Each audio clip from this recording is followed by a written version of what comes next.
ഒരു കൊച്ചുകുട്ടിയും ഒരു കൊച്ചുമുയലും ഉണ്ടായിരുന്നു. അവർ നല്ല കൂട്ടുകാരായിരുന്നു. അവരെന്നും ഒരുമിച്ച് കളിക്കാൻ പോകുമായിരുന്നു. അങ്ങനെ അവർ ഒരു ദിവസം ഒരു കുന്നിൻ ചെരുവിൽ ഓടി കളിക്കുകയായിരുന്നു. അപ്പോൾ അങ്ങ് ദൂരെയായിട്ടൊരു മനോഹരമായൊരു പൂന്തോട്ടം കണ്ടു. അങ്ങനെ അവർ മനോഹരമായ ആ പൂന്തോട്ടത്തിലേക്ക് ഓടിച്ചെന്നു.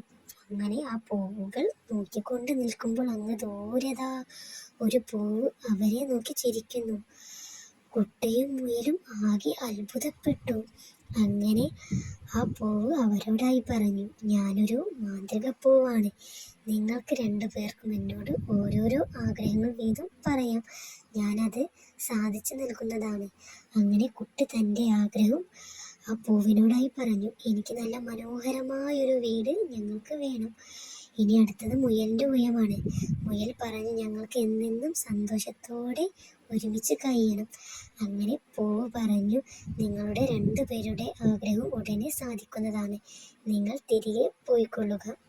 അങ്ങനെ അവർ സന്തോഷത്തോടെ തങ്ങളുടെ വീട്ടിലേക്ക് ആ മനോഹരമായ പൂന്തോട്ടത്തിലൂടെ മടങ്ങി.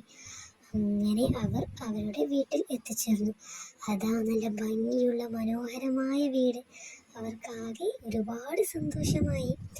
അങ്ങനെ അവർ ഒരുപാട് സന്തോഷത്തോടെ അവിടെ കളിക്കാൻ തുടങ്ങി. അങ്ങനെ അവർ